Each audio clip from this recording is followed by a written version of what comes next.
tardes.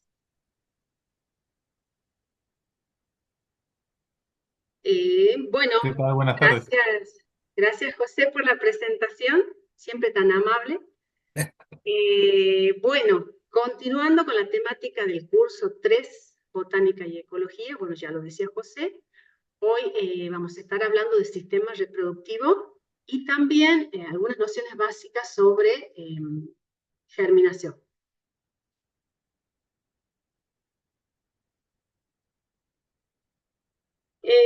Como objetivo, antes que nada, como objetivo general de la clase, yo me propuse, o propongo que al finalizar esta clase todos nos llevemos, tengamos una idea clara de qué hablamos cuando hablamos del sistema reproductivo del sistema planta, de la planta. O sea que al terminar la clase sepamos qué órganos participan, cómo están formados, que sepamos una flor, cómo está formada, cuáles son sus estructuras, de qué manera esa flor transiciona para formar el fruto, cómo surge la semilla. Vamos, o sea que al finalizar la clase, esa es mi idea, ese es mi objetivo, se lleven una idea clara acerca de todos estos conceptos, ¿no? Bueno, y yo la clase la dividí en dos partes. Primero vamos a estar trabajando con flor y fruto, podemos hacer un pequeño receso, tomamos agua, cargamos el mate, renovamos todo, y de ahí continuamos ya con una segunda parte, un poco más cortita, donde vamos a estar hablando de la semilla, de la germinación, y voy a traer un ejemplo práctico acerca de este tema con el que estamos trabajando con los docentes de la cátedra, y también está Oscar, también participa Oscar. Bueno, otra cosita más. Yo la clase la desarrollé utilizando una descripción morfológica sencilla, ¿sí? Porque quiero que queden con la idea cómo se dan todos los procesos y cuáles son las partes que forman las distintas estructuras. Entonces, utilizo una descripción morfológica sencilla. Arranquemos entonces. Ya Lía en la clase pasada nos estuvo hablando del sistema planta, de la importancia que tiene, de que si bien en el caso nuestro, para hacerlo más didáctico, damos los temas raíz, tallo, yemas y todo por separado, siempre no olvidemos el concepto de que todo funciona como un todo. De hecho, y Lía lo recalcó muchas veces, hablamos siempre de sistema planta. ¿A qué voy con esto? Supongamos que yo coloco en mi intervención una determinada especie y con el tiempo voy viendo que la parte aérea no está teniendo el volumen, el tamaño que yo me había proyectado, que yo sé que esa especie tiene. Entonces sería momento de empezar a pensar por ahí qué está pasando debajo, ¿no? Supongamos en un caso de déficit hídrico. ¿Qué es lo que va a hacer la planta como todo un sistema?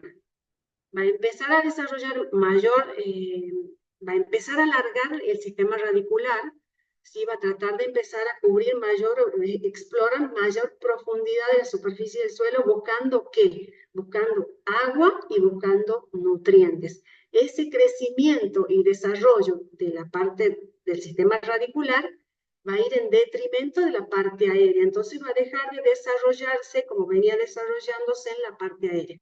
¿Sí? Así como decía Lía, la planta funciona como un todo, es todo un sistema y así lo tenemos que interpretar. Acá tenemos entonces la fase reproductiva. Con Lía vieron la vegetativa y hoy vamos a ver la reproductiva. Flor, fruto y semilla.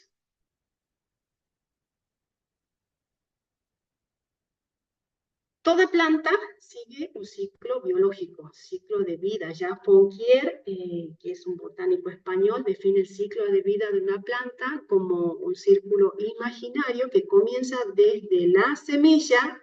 La planta va pasando por las distintas etapas de su fase vegetativa, llega a la reproductiva hasta nuevamente tener la semilla, germinar y me origina una nueva planta. En función de la duración de ese ciclo de vida, vamos a tener plantas anuales aquellas plantas que cumplen todo su ciclo a lo largo de un año o menos de un año. Después tenemos las bienales, les lleva 2 años, en donde en el primer año lo que van a hacer es desarrollar toda la fase vegetativa, la raíz, el tallo, las hojas, se va a dedicar a crecer, y al año siguiente va a desarrollar las estructuras reproductivas. Florece, fructifica y muere. Y después tenemos las plantas perennes, que son aquellas que no tienen un tiempo, van de 3 años o más, ¿sí? Generalmente los árboles, arbustos, las rosas, por ejemplo, la Santa Rita, duran más tiempo. Entonces, ciclo de vida, y en función de cuánto eso dure, los distintos tipos de plantas, anuales, bienales y perennes. Hablemos un poquito más del ciclo biológico, y ya estamos entrando en tema. Las plantas se pueden reproducir de forma asexual o sexual. Sexual cuando lo hacen por medio de la semilla botánica, ¿sí? Que es todo este ciclo que está acá, que parece muy engorroso, muy complicado, pero ya vamos a ver que no es tan así. Y lo hace a partir de la semilla botánica, la semilla que origina la misma planta. Después tenemos la otra forma de reproducción, que es asexual o agámica, y por ejemplo, las plantas que se reproducen por bulbos, por cormos, como el tulipán, las que se reproducen por esquejes, como la rosa, por acodos, como también la hortensia, ¿sí? Hay distintos, esas dos formas de reproducción, asexual y sexual. En el caso de la sexual tenemos múltiples variantes. Por ejemplo, si alguna vez han observado un álamo plateado en estado natural, ustedes van a ver que tiende a formar como bosquecitos. Y es porque sus raíces, si bien Lía nos contaba que las raíces generalmente no tienen nudos y no tienen yemas, en algunas especies sí los presenta, y nos va a generar otras plantitas a partir de las yemas que tienen sus raíces. ¿Sí? Esa es otra forma de reproducción asexual. Asexual, todo lo que no sea por medio de la semilla sexual. Sigamos avanzando un poquito más. Y ya entramos acá específicamente en la forma de reproducción sexual. ¿A quién tenemos acá? La flor. Y miren la definición. Juan Valla, que es un libro que tenemos de cabecera los agrónomos y botánicos, Juan Valla define la flor como el braquiblasto que lleva los antófelos. ¿Qué términos, no? Complicadísimo. Braquiblasto que lleva los... Nada, es sencillo. Braquiblasto se refiere a una rama muy cortita que tiene entrenudos muy cortitos que a simple vista no se ven. Ese braquiblasto está acá. Si ustedes ven el cursor donde estoy apuntando yo, está acá. Son tan cortitos los entrenudos que son como pequeños escaloncitos, y en cada uno de esos escalones se van a ir insertando los antófilos. ¿Qué son los antófilos? Son hojas, también son hojas, pero se han modificado con fines reproductivos. Entonces, la flor es el braquiblasto, o una rama con entrenudos diminutos que va a llevar las hojas modificadas con fines reproductivos. Esa es la definición de flor, por lo menos la que más usamos. ¿Qué función cumple esa flor? Una muy importante. Va a proteger al óvulo para que se lleve a cabo la fecundación. Esa es la función de la flor. Vamos a ver cómo está compuesta esta flor. Recuerden que yo les decía que es una ramita que tiene entrenudos muy cortitos. Acá están esos entrenudos. Por ejemplo, en el primer entrenudo, primer escalón, que se llama de verticilo, acá se van a insertar determinadas estructuras florales. En el siguiente, en color rojo, otras en amarillo y finalmente en blanco. Pero todo esto, como les digo, es bien cortito, está bien diminuto, no se lo aprecia a simple vista. Aquellas flores que tienen todos estos ciclos completos se llama cíclica y se representa con un círculo. Vamos a ver entonces en cada escalón a quién tenemos. En un primer lugar están los sépalos. Los sépalos, ¿sí? Que cuando yo miro una flor, por ejemplo, en rosa y la miro desde afuera y la observo hacia adentro, lo primero que encuentro son esa especie de capuchoncito que va debajo. Esos son los sépalos. Los sépalos en conjunto van a formar el cáliz. Que, bueno, nosotros después hacemos una fórmula floral con símbolos, detallamos las características de esa flor y las representamos con la letra K. Veamos ahora en el segundo escalón, ¿a quién tenemos? Los pétalos, que generalmente, por lo cual, por lo menos a mí me empezó a gustar la flor, porque es lo más llamativo, son los pétalos. Y el conjunto de pétalos, ¿sí? Se va a denominar corola. Estos dos verticilos, cáliz y corola, forman parte de las estructuras de protección que tiene la flor. ¿Qué van a proteger? Todo lo que viene adentro, que son las estructuras que se encargan de la parte reproductiva. Entonces, estos dos primeros ciclos, la función principal es protección, pero también el color, que de hecho el cáliz en algunas especies también puede llegar a tener color, el color sirve para atraer a los polinizadores. Entonces son los dos más externos, cáliz y corola, son los ciclos de protección que tiene la flor. Vamos un poquito más adentro, en el escalón de color amarillo. ¿A quién tenemos acá? A los estambres. Los estambres forman el androceo, que es la estructura reproductiva masculina que tiene la flor. Acá, en esta parte de los estambres, ustedes van a ver, de hecho hay flores que lo tienen bien notorio, acá se encuentra el polen. Sí, esta es la estructura reproductiva masculina. Y finalmente, adentro, tenemos el gineceo, que está formada por hojas carpelares. También son hojas que se han modificado con fines reproductivos y le dan esta forma así como de botellita, ¿sí? Como de botellita. ¿Y a quién tenemos adentro? Al óvulo. Ya vamos a ver cómo está formado cada una de estas estructuras. Entonces, desde afuera hacia adentro tenemos las estructuras de protección, cáliz y corola. Después, en el tercer verticilo, tenemos la estructura reproductiva masculina y finalmente la femenina. Son las dos estructuras que forman el androceo y el gineceo, que son las estructuras que sirven para la reproducción. Vamos a ver un poquito más en detalle. Miren acá el cáliz. En este caso, me parece que es una rosa, pero el cáliz acá está de color verde. La clasificación de las flores en función del cáliz es muy extensa y que no viene al caso ahora tenerla en cuenta. Simplemente que sepan que es el cáliz, está formado por los sépalos, función de protección y también sirve cuando tiene color para atraer a los polinizadores. Con eso yo creo que es suficiente. Pero nosotros los botánicos ya tenemos una clasificación que es muy extensa, que tiene en cuenta si los sépalos están libres, si están soldados. Por ejemplo, acá en esta foto están soldados hasta la mitad. También la flor o el cáliz va a tener otro nombre si el extremo de estos sépalos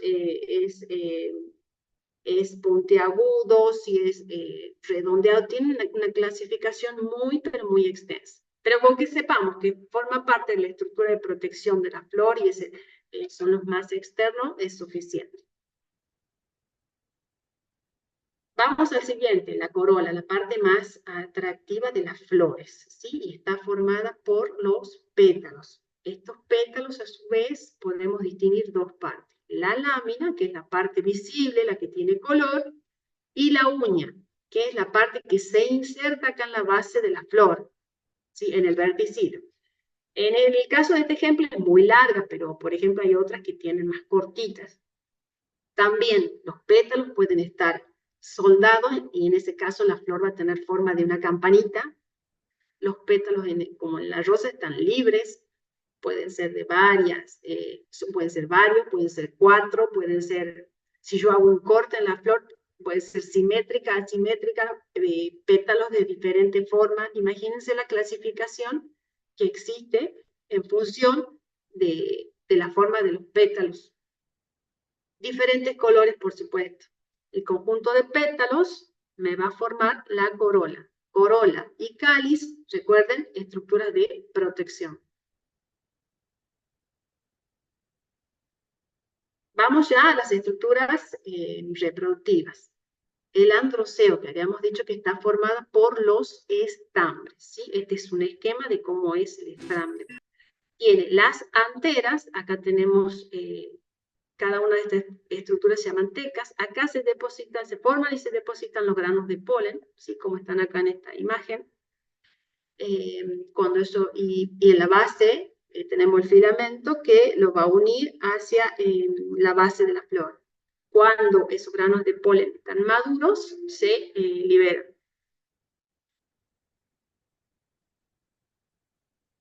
Vamos también a lo que no mencioné, imagínense la clasificación, porque hay pétalos que son todos del mismo tamaño, o dos son largos, cuatro más cortitos, infinidad en función de la flor o la especie con la que estamos trabajando. Vamos a la estructura femenina, el gineceo, que hemos dicho que tiene forma de botellita, ¿sí? Son hojas carpelares, son hojas que se han modificado con fines reproductivos. Pueden estar soldados y forman una sola botellita, o pueden estar libres y formar varias botellitas.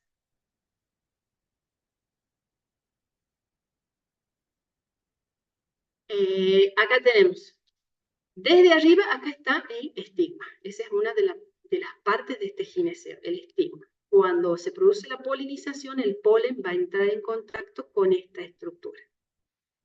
Después del estigma tenemos el estilo y acá tenemos el ovario. Y dentro del ovario, muy parecido a la anatomía femenina, de las mujeres, perdón, tenemos dentro del ovario el óvulo, que va a ser fecundado. ¿Sí? La estructura femenina, y en este caso ya acá están acompañando las otras estructuras, la masculina y las de protección. Y esto, que no les mencioné, que es el pedúnculo floral, la ramita, el cabito que tiene la flor.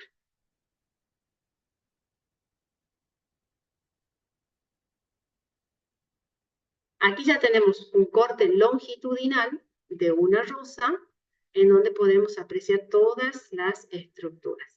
Tenemos el pedúnculo floral, ¿sí? El receptáculo, que es la base donde se van a insertar, donde están esos entrenudos pequeñitos que yo les mencionaba, esos pequeñitos escalones, en donde se depositan todas las estructuras.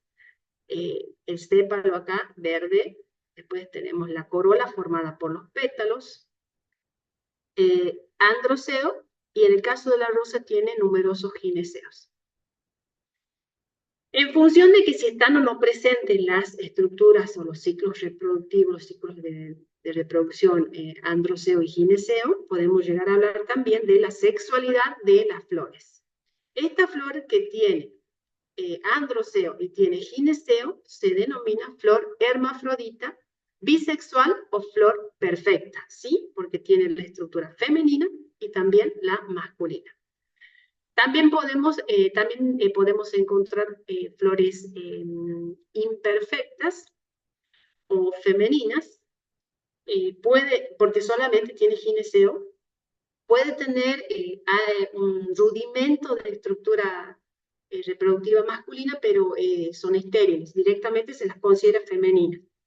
También están las flores que son solamente masculinas y las flores estériles, ¿sí? Por eso también es común que hablemos de sexualidad de las flores. Flores perfectas, imperfectas o flores estériles, es decir, que no tienen ni androceo ni gineceo. Ese es el caso de la hortensia, que no tiene, son flores neutras o estériles porque no tienen los ciclos de reproducción y por lo tanto se van a reproducir de forma asexual, ¿sí? Utilizando estacas, también tengo entendido que mediante acodos.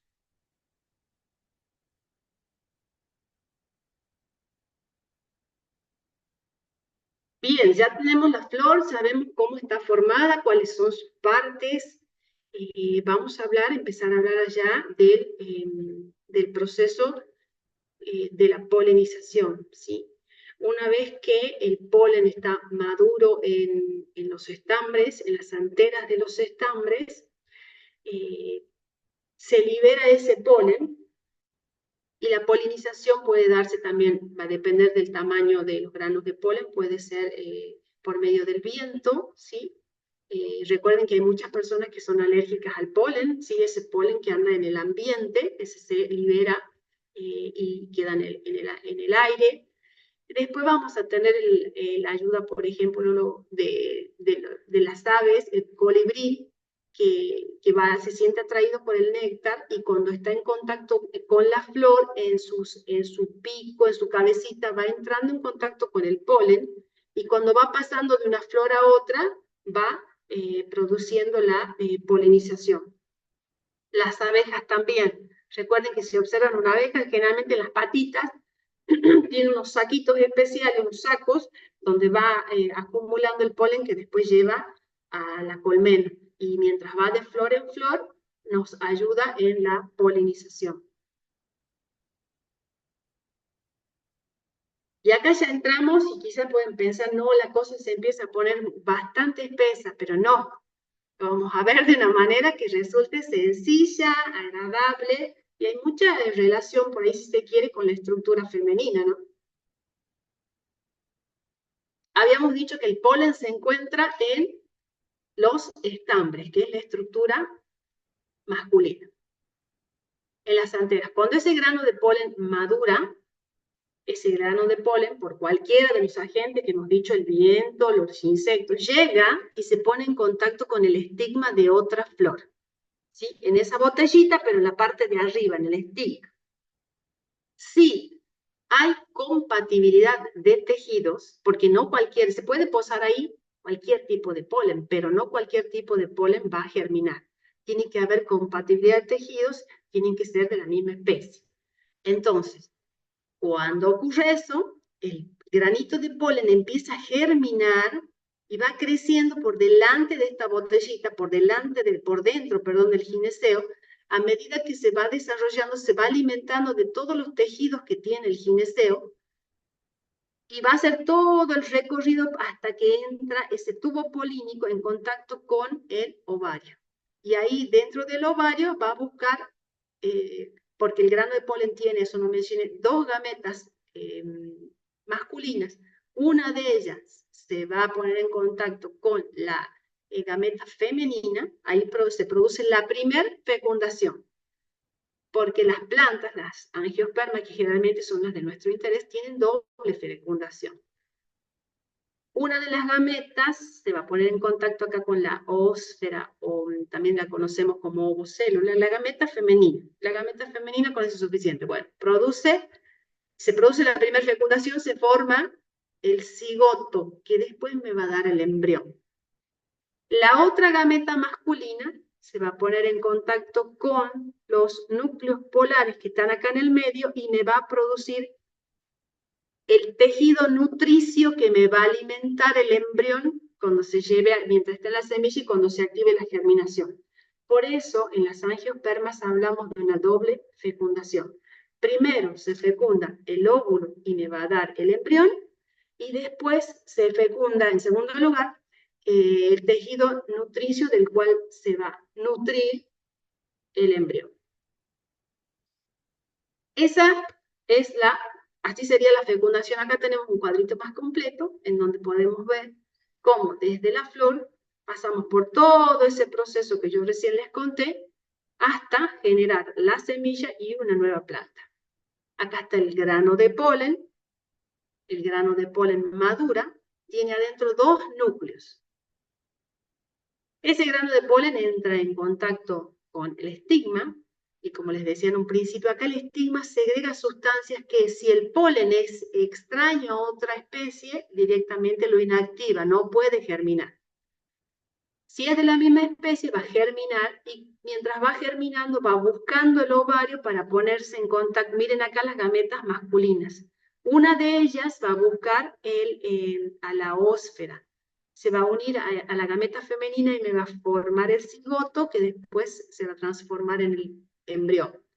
Y la otra gameta masculina, con los núcleos polares y me van a dar todo el tejido nutricio del cual se va a alimentar el embrión. Acá ya las paredes del óvulo van a formar la cubierta de la semilla, esa semilla entrando en contacto con el suelo, me va a desencadenar una nueva planta. Sigamos entonces, ya hemos visto la polinización y la fecundación. Yo les puse acá un breve resumen, por supuesto que debe haber mucho más, pero como que lo que considere lo más importante para tener en cuenta la importancia de las flores en el paisaje. Primero, la presencia de flores en entornos naturales, urbanos, domésticos, tiene efectos positivos en el estado de ánimo y la salud mental. Particularmente, yo cuando, y acá voy a hacer autorreferencial, cuando no me sube muy bien el agua al tanque, entonces me voy a las flores, y no sé, me pongo a sacar hojitas secas, y todo lo que sea manual, y que haga que mi cabeza se desconecte de lo otro, para mí me resulta terapéutico. Y esa es una de las grandes ventajas que tiene trabajar con este tipo de especies. Por otro lado, el color de las flores atrae a diferentes polinizadores. El colibrí se siente atraído por el rojo, morado, rosa. Las abejas particularmente se van a sentir atraídas por el amarillo, los violáceos. Las mariposas por el rojo, el rosa, los colores más cálidos. Otro beneficio contribuye, por supuesto, y ya hemos visto de qué manera, el proceso de polinización promoviendo la salud de los ecosistemas. Recuerden la importancia porque por medio de la fecundación las especies se van perpetuando. Si tenemos la oportunidad de trabajar con especies nativas, estas nos van a ofrecer recursos alimenticios de mejor calidad para toda esa comunidad que sabemos que actúa y nos colabora en la polinización. Y además vamos a tener una floración por periodos de tiempo más prolongados. Y esto me va a permitir esa interconexión vital y clave entre la flora y la fauna en el paisaje que nosotros estamos interviniendo, ¿no? Otro, de acuerdo a la especie que yo elija, considerando el momento de floración, yo voy a poder tener floración todo el año, floración en etapas, y en ese caso voy a elegir una especie que florezca, no sé, el primer trimestre, después otra, de manera tal de ir cubriendo distintos periodos del año, y eso me va a permitir tener, por supuesto, una amplia gama de colores. Un simple ejemplo, yo acá les puse, si hago una combinación de color monocromática, estoy trabajando con el rojo, pero ese rojo le he dado distintas tonalidades, ¿sí? Tiene un efecto bastante agradable, más si lo vemos que se combina con el verde. ¿Sí? Acá tenemos dalias, salvias, rosas. Otra de las combinaciones, como digo, son simples ejemplos. Acá tenemos una combinación de contraste, en donde estamos contrastando los colores de la paleta cromática, ¿no? Estamos contrastando el amarillo con los tonos fríos, y esto me va a dar un impacto visual, si se quiere, dramático, que nos va a ofrecer una experiencia que sea visual impactante, ¿no? Acá tenemos gazanias, salvias, agapantos. Y otra combinación que puede ser de colores análogos, colores que están dentro del mismo lado de esa paleta de colores, pero están un poquito más distanciados. ¿Sí? Acá nos va a permitir trabajar con colores adyacentes, nos va a permitir tener matices y que esos matices me generen una transición suave, natural, me da sensación de tonos frescos, relajantes. Miren todas las posibilidades que nos da trabajar con flores, sumado a que además nos brindan textura, nos brindan movimiento, aroma, por supuesto, además del color. Y aquí casi un aviso parroquial, que sería interesante empezar a incluir especies aromáticas, si son nativas mejor, sí, porque nos están dando aroma, nos están dando color, algunas son medicinales. Acá tenemos, por ejemplo, el ejemplo del aguaribay, que es un árbol, tiene un aroma a pimienta, y numerosos estudios se están haciendo, y INTA está trabajando con esto, porque tiene en las hojas un alcaloide que repele o repelería el Aedes aegypti. O sea, miren lo importante. Y como digo, esto nos va a permitir trabajar con estas especies terapéuticas y generar un espacio con múltiples beneficios, no solamente que nos da el hecho de que estén formando parte de nuestra intervención. Lavanda también, pasionaria.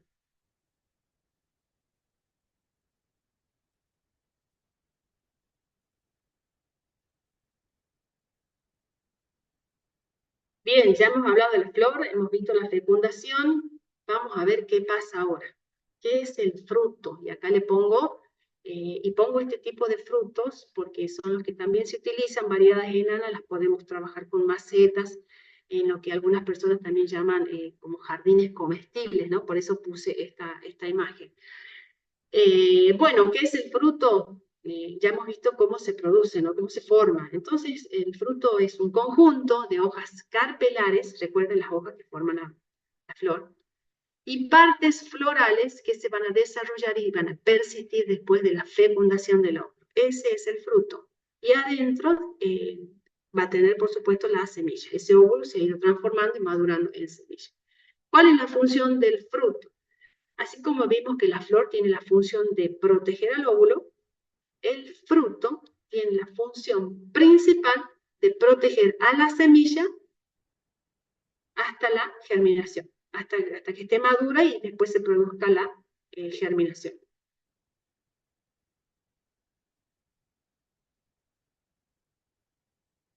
Hemos hablado de qué manera, una vez que se produce la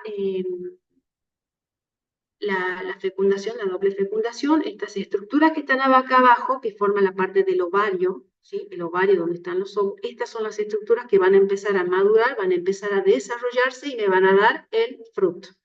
En este caso tenemos una manzana.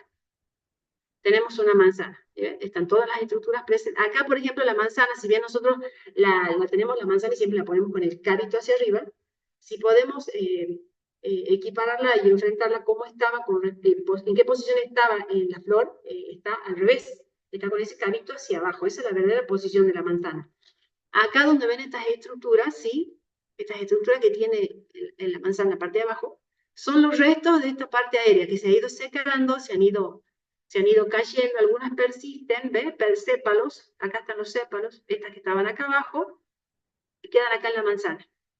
El pedúnculo es el mismo, acá está el ovario, y los óvulos de la flor que se han transformado en semilla. Esa es la transición, esa es la relación que hay entre las distintas partes de la flor y del fruto.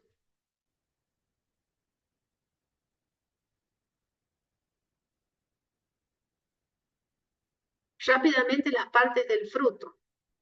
Este ya es un durazno, y el tipo de flor que origina el durazno es de ovario súpero, es diferente a la que ovario ínfero, que también es una forma de clasificar las flores en función en dónde están los ovarios, pero bueno, no lo hemos tratado ahora con profundidad.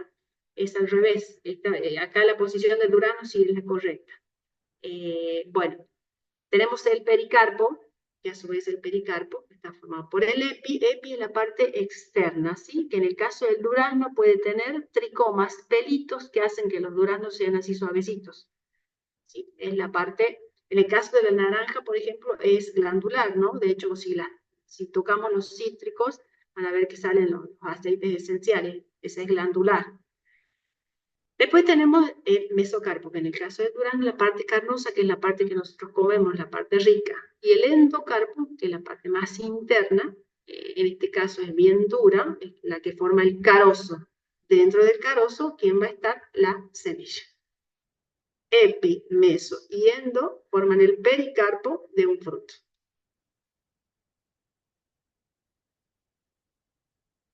Y este pericarpo, bueno, puede tener, no sé, el endocarpo, perdón, múltiple consistencia, carnoso, jugoso, como en el caso de la uva, el tomate, puede ser seco, puede estar adherido a la semilla, en el caso de los cereales del maíz, está todo pegadito. El pericarpo es bien finito, es la cascarita que envuelve al maíz, por eso se llama fruto semilla, está todo pegado, no se puede separar.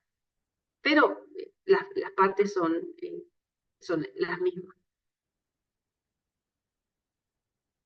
Imagínense la cantidad, si clasificamos las flores en función de los pétalos, la cantidad de flores que tenemos, cómo son, la diversidad. De hecho, nosotros botánicamente las estudiamos, las vamos clasificando. A partir de cada uno de esos tipos de flores va a surgir un tipo de fruto. Imagínense de extensa esa clasificación. Tenemos también una clave dicotómica, que vamos seleccionando las características y me va a definir que esto que estoy observando, que tiene estas características, se llama hesperidio, ¿sí? Así que a partir de ahora ustedes van a decir, me voy a comer un hesperidio, y ya están sabiendo qué es, me van a comer una naranja, un limón, no sé, cualquier citro, ¿no? Botánicamente se llama hesperidio. Miren acá la botellita, el gineceo, la botellita, esta parte se está secando, que es el estilo y el estigma, después se cae, aquí el fruto ya está cuajando, empieza a crecer, se va a desarrollar. Si hacemos un corte, tenemos el epicarpo, el endocarpo, el mesocarpo, todo acá esto es jugoso, es glandular, y acá están los óvulos, que son las semillas. No importa, es simple una mención, el nombre botánico que le damos, pero es el tipo de fruto. Y nuevamente pongo citrus, porque se utiliza también porque después más adelante vamos a ver ejemplos de frutales que se utilizan en los jardines, en otra clase por supuesto. En el caso de la fruta de la rosa se llama Sinorhodon, ¿sí? Vemos acá cómo se produce está la corola, se produce la fecundación, todo lo que hemos visto. Estas estructuras se caen, quedan los séparos, se va secando, y esta parte, que es el ovario que está abajo, se va a desarrollar para darme, que es el receptáculo, se va a desarrollar para darme, y acá están los gineceos. ¿Ven? Este es el fruto, las semillas. Se llama Sinorhodon en el caso de la rosa. Vaya el tomate, simplemente un ejemplo. Acá miren el sépalo, lo que tiene afuera el sépalo, la estructura de protección. En el caso del tomate lo tiene, y de hecho lo podemos llegar a encontrar cuando consumimos un tomate. Se llama valla. Tenemos el eterio, que es la frutilla, en donde no es la frutilla que nosotros comemos, esa no es el fruto. El fruto verdadero son estos puntitos blancos que tenemos acá, que se llaman aquenios. Ese es el fruto verdadero. ¿Sí? Lo que nosotros comemos, esta parte carnosa, es una parte de la estructura de la flor, y se llama etéreo. Otro tipo de frutos, la del Pacara Enterolobium con Torticilicum. También los frutos, imagínense de extensa que es la clasificación, porque se clasifica en función de cómo es por fuera, cómo es por dentro. Si el fruto cuando está maduro se abre, si se abre es dehiscente, como el caso de esta legumbre, esta vaina. Si no, es indehiscente, como el caso del Pacara, es duro. Otro tipo de fruto, me parece que en otros lugares lo llaman balaustra, yo encontré como baya modificada, muy parecida al tomate, tiene las semillitas que son con la pulpa esa jugosa, que es lo que nos gusta de la granada. También se utiliza, son arbustos, digamos, de poca altura, entonces también se los utiliza mucho en intervenciones paisajistas. Y tiene la ventaja de que tiene como varios golpes de floración, entonces en algún momento nos va a coincidir el fruto con la flor. Distintos tipos de fruto, distintos tipos. Este es el fruto del aguaribay, el arrayán, que parece un zapallito pero pequeñito. Nos brindan color, nos brindan de nuevo color, movimiento, textura, aroma. Yo creo que estamos en condiciones de renovar la hierba, no sé, tomar un mate, caminar, desestresarse un poco, así después volvemos, nos conectamos para la segunda parte.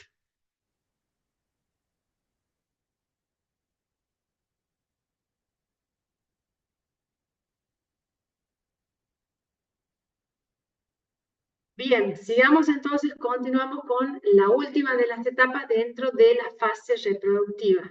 Acá tenemos a quién, a la semilla. Es la semilla, no es otra cosa que el óvulo fecundado, y que a su madurez contiene el embrión y las sustancias de reserva que van a ir nutriendo ese embrión. función de la semilla, por supuesto, y ya lo habíamos mencionado un par de veces, perpetuar la especie, permitir que la especie se siga multiplicando, vuelva nuevamente a iniciar el ciclo de vida, el ciclo biológico de las especies. Partes de la semilla. 3 partes fundamentales. Primero, el embrión, que es lo primero que se da por la doble fecundación. Este es un ejemplo de una semilla de maní, pero si nosotros ponemos y de hecho la deben haber hecho la experiencia en alguna vez, la de la germinación, si ustedes ponen a remojar un granito de poroto, ese poroto se va a hinchar, si lo parten al medio, van a ver una estructura muy parecida de color blanco, ese es el embrión, ¿sí? Esta estructura, el embrión, es lo que me va a dar después la futura planta. Como Lía les contaba en la clase del martes, lo primero que va a emerger cuando germina la semilla va a ser la radícula, esta parte del embrión. En el extremo opuesto está la plúmula, que es lo que me va a dar la parte aérea, todo lo que es tallo, flor, se va a elongar esta parte y va a sacar toda esta parte afuera. Miren el color, es un color clarito, todavía no está activado. Ese es el embrión. Otra de las partes, los cotiledones. Acá se trata de una dicotiledone. Entonces tenemos 2 cotiledones y habíamos dicho que los cotiledones almacenan sustancias de reserva con la cual se va a nutrir esta pequeña plantita hasta tanto ella comience, una vez que emerja el embrión, que se forme la plantita, hasta tanto sea capaz de fotosintetizar, ¿sí? Porque primero es un organismo heterótrofo, o sea, todavía esta plantita no está en condiciones, la pequeña plántula, de fotosintetizar. De hecho, no tiene ni siquiera el color. Y mientras tanto, mientras vaya creciendo, se va a alimentar de los cotiledones, que son hojas después que salen y que acumulan sustancias de reserva. Y por fuera vamos a tener el episperma o cubierta seminal, también se la llama tegumento. Las 3 partes entonces que forman la semilla. Desde afuera hacia adentro, el episperma o cubierta seminal, los cotiledones y el embrión con sus 2 estructuras. ¿Sí? Y siempre, cuando se produce la germinación, lo primero que vemos es la radícula del embrión. Vamos a ver algo más. Este es un ejemplo, pero también lo vieron con Lía, así que lo vemos rápidamente. Tenemos 2 tipos de embriones. Una la van a tener las monocotiledóneas, o sea que son las gramíneas. Recuerden que las gramíneas son, por ejemplo, los penicetum. Penicetum rubra, todos los penicetum. Son gramíneas, son así con como pastos, ¿no? Tienen un solo cotiledón. Y acá tenemos el embrión, ¿sí? Muy parecido al esquema siguiente, solo que acá el embrión en la parte de acá de arriba, lo que me va a dar la parte aérea de la planta, tiene un capuchoncito que se llama coleoptile. Esto es lo que, de hecho, es un poquito más duro que el resto de la estructura y protege al embrión mientras el embrión va emergiendo y se va moviendo a través de la tierra, ¿sí? Lo primero que vemos cuando germina una semilla de una monocotiledonea o gramínea, una poácea, es el coleoptile. Acá abajo tenemos la radícula y también está protegida con una estructura que es la coleorhiza, una especie de, tómenlo así como si fuera un capuchoncito. Miren el cotiledón acá, tiene forma de escudo, por eso de hecho se llama escutelo, es como un escudo, es como si el embrión tuviese un escudo. Y en este caso el embrión, el cotiledón, que es uno solo, por eso se llaman monocotiledones. Acá en este caso, el cotiledón no acumula, no almacena sustancias de reserva, sino que ayuda con enzimas a que las sustancias de reserva que están acá estén disponibles para nutrir al embrión. Esa es la función del cotiledón. Monocotiledones, un solo cotiledón y tiene esta formita de escudo que va protegiendo al embrión. Después tenemos las dicotiledones, el ejemplo del poroto. Son 2. Son 2 cotiledones representados en este esquema. Y acá está el embrión. Acá esta parte me va a dar la parte aérea y acá abajo la parte donde está el meristema apical, el tejido donde se está multiplicando por mitosis constantemente, me está generando nuevos tejidos y va a hacer que lo primero que aparezca en la germinación sea la radícula del embrión. Y una estructura particular también que es como un capuchón, se llama Coffea, Calyptra o Pylorhiza, y sirve también para proteger la punta de la raíz, no solo la raíz principal, sino todas las raíces tienen esta estructura que la protege. Imagínense que es un tejido muy delicado, la punta de la raíz es muy delicada, y si tiene que atravesar la superficie del suelo buscando agua, buscando nutrientes, ese tejido muy delicado no sobrevive. Entonces la naturaleza le ha dado este capuchón, que es la caliptra, que es más resistente y ayuda a que la raíz vaya penetrando en profundidad en el suelo y no se dañe el tejido que nos interesa, que es el tejido meristemático. Bien, dos embriones, un cotiledón para las monos, dos cotiledones para las dicotiledones. Ya tenemos las semillas, sabemos cómo se ha formado, el óvulo, que es el óvulo maduro después de la fecundación, la tenemos la semilla, entonces vamos a esta etapa que es muy importante, que es la diseminación. ¿Sí? Hay distintos tipos de diseminación de estas semillas. Una de ellas se denomina autocoria o diseminación activa. La tienen aquellas plantas en que el fruto, por una diferencia de presión, el fruto es como que se comprime y expulsa ella solita las semillas y lo hace a una distancia considerable. ¿Sí? Eso hace que las semillas como que se vayan autosembrando, pero esto lo hace solito y de forma natural el fruto. Por eso se denomina autocoria, la misma planta la genera. Otro tipo de diseminación de las semillas, hidrocoria. Acá está participando el agua. Es el agua el que nos ayuda a diseminar las semillas. En este caso, las semillas, acá adentro, van a tener tejidos que acumulen aire. Ese aire le va a permitir flotabilidad. En el caso de esta imagen, miren que también tiene una especie de alitas. Se me va el cursor, no sé dónde anda.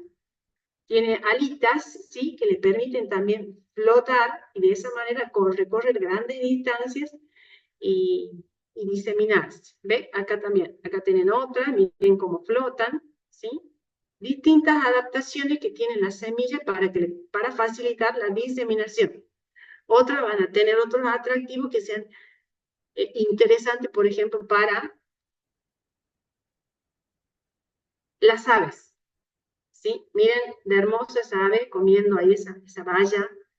Y las aves van a tener una función muy importante porque está comiendo ese fruto que les resulta muy atractivo. Miren el color que tiene. Además, cuando ese fruto ingrese al sistema digestivo de la planta, los ácidos que tiene el sistema digestivo le va a hacer una especie de tratamiento muy natural y que cuando el ave vaya y haga su deposición, ya la semilla va a estar lista para esperar que se den las condiciones ambientales y se produzca la germinación, ¿sí? Porque pasa por todo su tracto digestivo. Miren este ejemplo, pobre y triste ejemplo, pobre este perrito que está lleno de abrojo, no sé, una cosa así, también ayuda a la diseminación, ¿sí? Distintos mecanismos que tienen las semillas que se pegan a los animales. Otra forma, este tipo de diseminación se llama zoocoria, ¿sí? Por medio de las aves, de los animales, y pueden ir por arriba del cuerpo, como el ejemplo del perro, o también pueden ir, porque se alimentan, van dentro en este caso, de las aves. Y esto permite, por supuesto, que se disemine a mayores distancias, ¿no? En el caso de las aves. Otro tipo de diseminación por el viento. ¿Sí? Las semillas tienen diferentes estructuras que le permiten, este es el vilano, ¿no? El pápulo vilano, que tiene esa estructura que le permite volar, ¿sí? Volar, o también pueden ser estos diseños que tiene acá, el fruto, la semilla bien plana, y tiene estas estructuras así como especie de alas que le permiten volar con mayor facilidad, ¿no? O sea, ser arrastrados por las corrientes del viento. Esto se llama diseminación anemocora. El hombre, ¿por qué no? Miren, ¿a quién no le ha pasado que se le pegan estas estructuras? ¿Ven? Estos abrojos. De hecho, tengo entendido que el abrojo que conocemos como tal, el abrojo, se ha inspirado en la naturaleza. Miren esa especie de ganchos que tiene, y con esos ganchos se va adhiriendo a la ropa, a los animales, y después es difícil sacarlo. Una forma también de diseminar.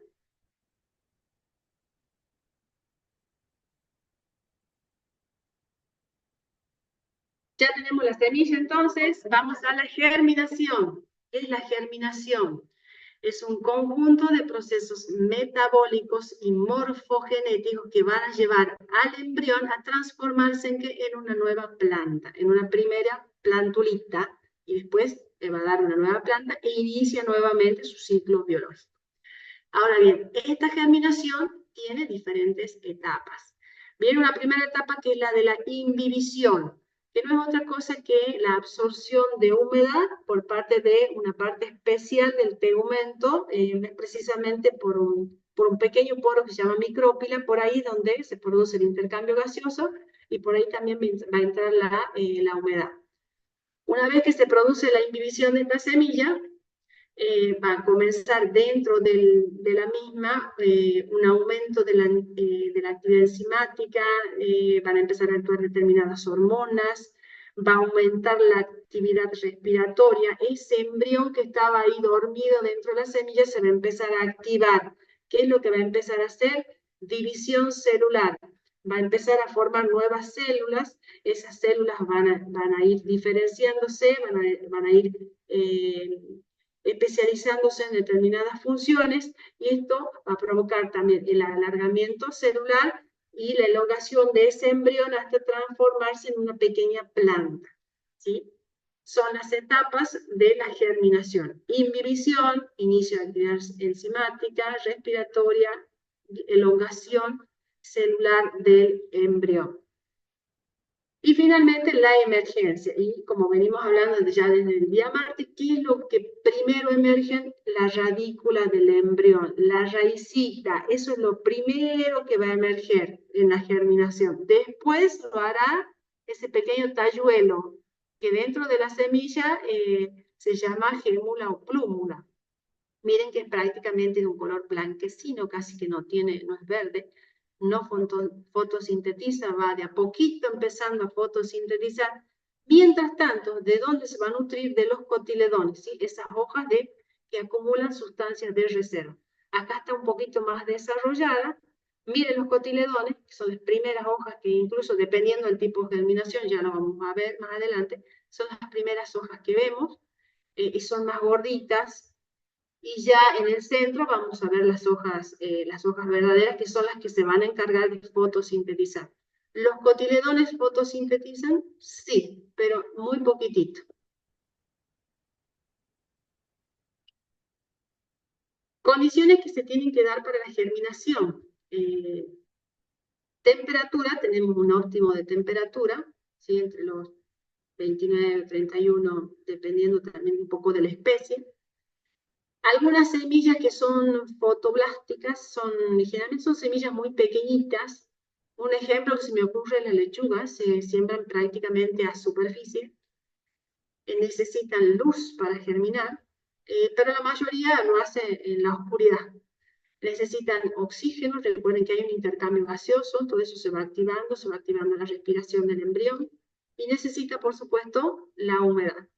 Cuando las condiciones ambientales, es decir, las condiciones externas, se dan, comienza todo el proceso de la germinación.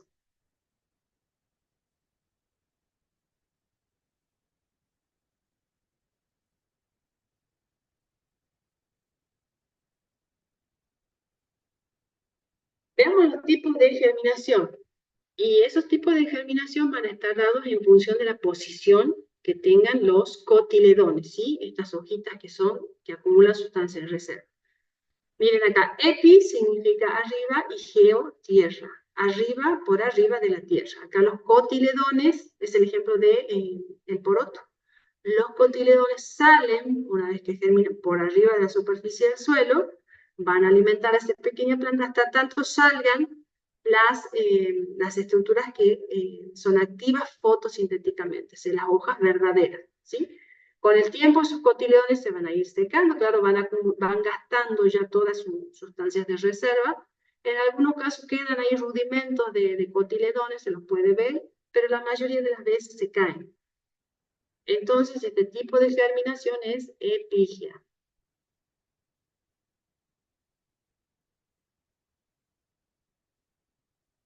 Otro tipo de germinación, hipogia, hipo por debajo. Acá los cotiledones, como verán, quedan debajo de la superficie del suelo. Este es el ejemplo de la arveja.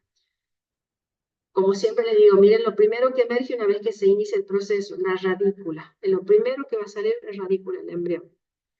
Después se empieza a ver, a desarrollar la parte, en este caso, el epicótile. El tallo que está por arriba de los cotiledones es el que se va a estirar y va a sacar a las hojitas hacia fuera de la superficie del suelo, ¿sí? Es esta estructura que se llama epicótile que se estira. Los cotiledones se permanecen acá, pero siguen alimentando a la planta.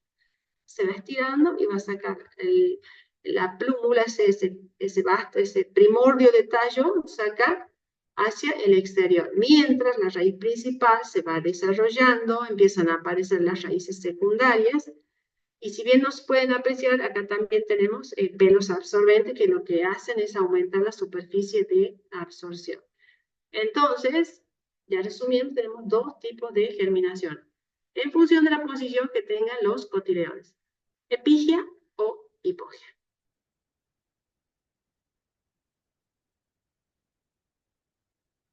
Cuando hablamos de germinación, acá aparecen dos términos: latencia y dormición. ¿Qué es la latencia? Es la falta de germinación porque el ambiente externo no es el adecuado, sea que falta temperatura, sea que falta, no sé, agua, luz. La semilla está en condiciones, está ahí latente, es viable, pero como no se dan las condiciones, está esperando que se den las condiciones para reactivar el proceso. En contraposición está la dormición. Acá la planta no germina, si bien las condiciones ambientales son las adecuadas, no germina porque el problema está en la semilla. Ese impedimento a la germinación puede ser morfológico, por ejemplo, que el embrión todavía esté inmaduro, no esté preparado para que se produzca la germinación. Puede ser fisiológico, y esto porque puede tener algunas sustancias bioquímicas que están inhibiendo esta germinación. Puede ser física, es decir, característica que tiene el tegumento, la cubierta seminal, que impide que la semilla absorba humedad y se active todo el proceso de germinación. ¿Sí? En ese caso, la semilla está dormida, es la etapa de dormición. Ahora bien, si la dormición es física, tenemos tratamientos pregerminativos. Veamos un poquito de qué se trata. Tratamientos pregerminativos, la escarificación. Son tratamientos que van a hacer que los tegumentos, estos que son impermeables, se vuelvan permeables. ¿A qué? Al agua y también a los gases. ¿Para qué? Para activar la respiración. Entonces, los tratamientos de escarificación buscan debilitar todo lo que es la cubierta seminal para que se activen todas las funciones del embrión y comience la germinación. Esa escarificación puede ser mecánica, ¿sí? Donde, por ejemplo, podemos utilizar una lija y simplemente no es que lijamos toda la semilla, sino que una fracción de esa semilla, y ya por ese lugar puede ingresar el agua y el intercambio gaseoso. Puede ser una escarificación física, utilizando agua a una determinada temperatura, los tegumentos se ablandan y favorece la eliminación de todos los inhibidores que están en la cubierta. Y puede ser también química, cuando usamos, por ejemplo, ácido sulfúrico, acetona, alcohol, para eliminar sustancias cerosas que estén ahí inhibiendo la germinación.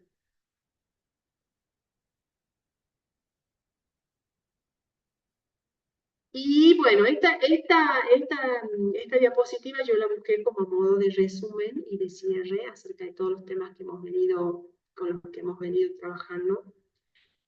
Acá tenemos, por ejemplo, en el punto número 1, antes de llegar al 1, vemos que está acá el insecto polinizador. Acá tenemos una planta, un árbol de almendro que está en floración.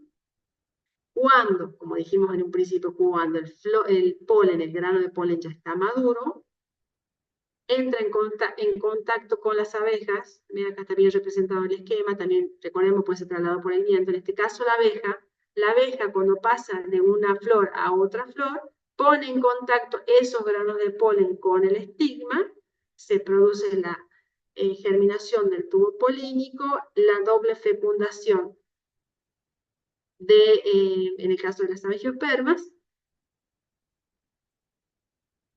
se produce la fecundación, la doble fecundación, va a ir madurando, se va a formar el fruto. Dentro del fruto, aquí tenemos al óvulo maduro, que es la semilla. Esa semilla ya cuando esté madura se va a liberar y vamos a llegar a la fase 4, en la cual la semilla entra en contacto con el suelo y si se dan las condiciones ambientales que son para la especie, va a aparecer primero la radícula y después todo lo que es la plántula, todo lo que es la parte aérea.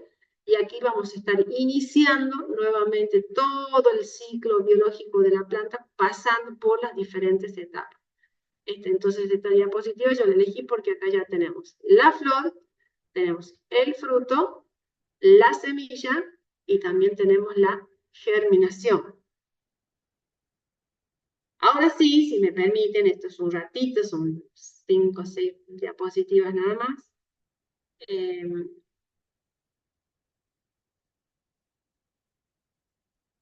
Tenemos un caso práctico donde yo simplemente contarles en que estamos trabajando en la cátedra desde el año pasado, en un proyecto de investigación. Una cosa que no les dije, porque después más adelante tienen que trabajar con una especie, no sé si con José ya han hablado de eso. Sería bueno que las especies con las que elijan trabajar, si tienen la oportunidad y están en el momento de recoger las semillas e intentar hacer sus propias plantas. Por ejemplo, de pacará sé que se pueden encontrar semillas. Por ahí también está bueno buscar en la base, pueden quedar semillas del año anterior y pueden tratar de ensayar sus propios tratamientos de pregerminativos. Y por ahí quizás va a ser mucho más interesante que hagan la presentación por ahí de la especie que elijan y mostrando sus propias plántulas, las que ustedes hayan, mediante sus tratamientos, ustedes hayan logrado. Bueno, este trabajo de investigación, en donde estamos todos los docentes de la cátedra, trata sobre tratamientos pregerminativos en semillas de Pacara Enterolobium con Torticilicum.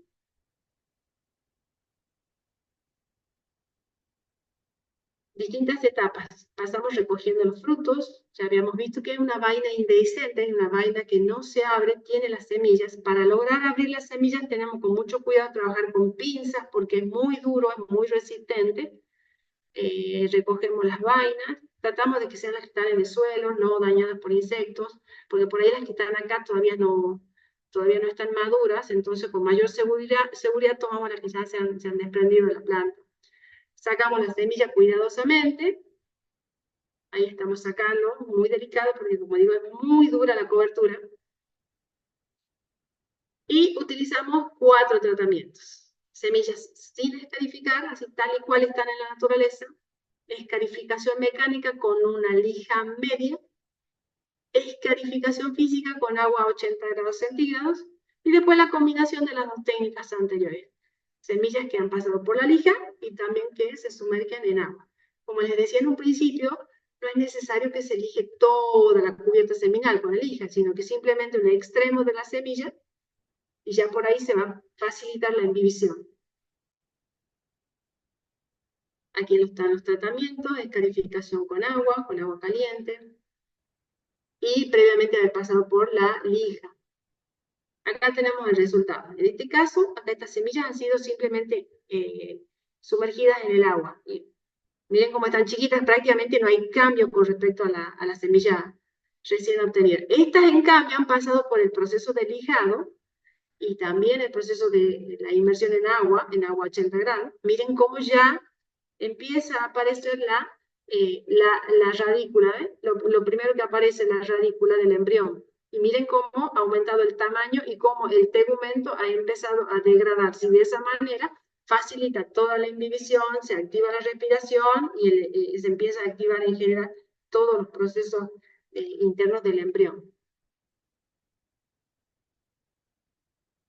Esas semillas fueron, por supuesto, bien identificadas y plantadas en un sustrato inerte a base de turba y perlome en bandejas forestales, con 3 repeticiones.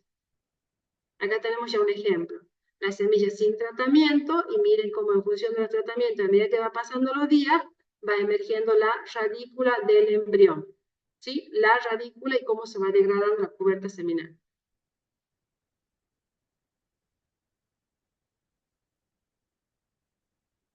Emergen primero los cotiledones, esta ya está avanzada, ¿sí? Dependiendo de las temperaturas, estas bandejas las tenemos en invernáculo, y ya está acá, en este caso, están apareciendo las hojas verdaderas, son las hojas que van a fotosintetizar, en este caso son hojas compuestas. Recuerden que si la lámina tuviese fuera una sola lámina, es hoja simple. En este caso, esa lámina se ha partido en folíolos, por eso esta es una hoja compuesta. Miren cómo comparamos este tratamiento con la escarificación y mecánica y física versus esta, que las semillas no tienen ningún tipo de tratamiento. Miren, ha emergido una sola, una en cada lado. Y esto que nos llegó la semana pasada y nos da mucha satisfacción, muchos de los plantines que surgieron de este proyecto de investigación, que todavía está en curso, fueron donados a una escuela del este, de acá de la provincia de Tucumán, y nos mandaron una foto la semana pasada que los alumnos de una escuela agrotécnica utilizaron esos plantines para forestar a la orilla, al costado de la ruta, ¿no? Eso da una gran satisfacción, o sea, no quedó en un ensayo, sino que esto va a tener un impacto. Nada más y nada menos que con Pacará.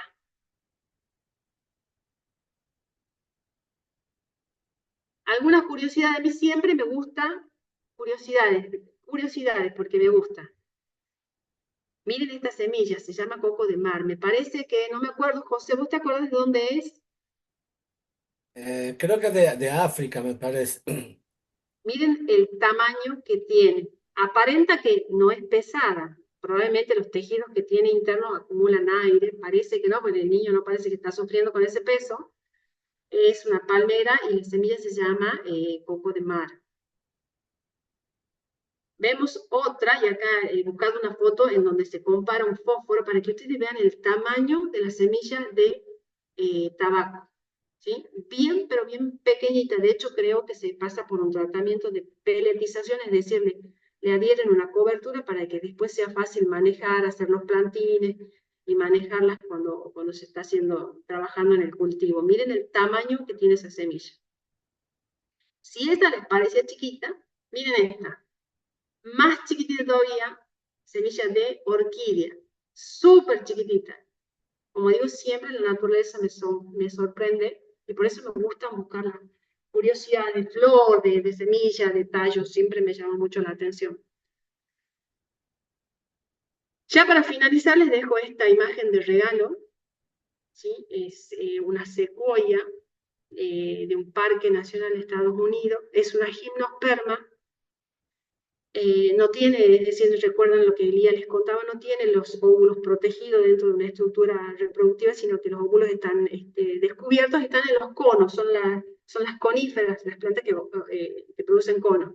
En este caso, esta tiene más de 100 metros de altura, la de la foto, no se puede apreciar el diámetro, pero es enorme, más de 100 metros de altura, aproximadamente 1200 años tiene este árbol, y tiene una capacidad de mover casi 2000 litros de agua por día a una altura de 2000, de más de 100 metros. Imagínense 2000 litros de agua a más de 100 metros de altura.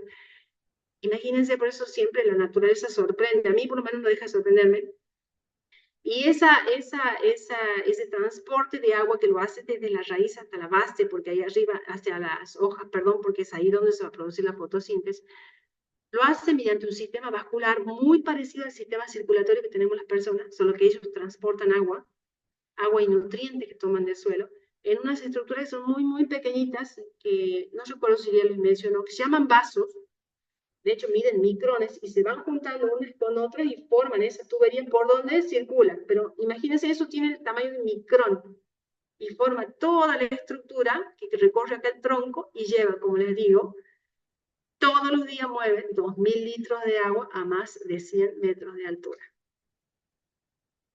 esta frase también se la regalo, que me gustó mucho, y dice que cuando la gente esté en condiciones de asumir que las plantas no son objetos pasivos, no son muebles, no son autos, sino que son organismos evolucionados y muy sofisticados, entonces la gente va a comenzar a respetarlas. Espero que les haya servido la clase, que les haya gustado, que se queden con ideas claras y bueno, con algunas ideas que sean disparadoras, que si despierta la curiosidad de algunos sepan a dónde buscar información.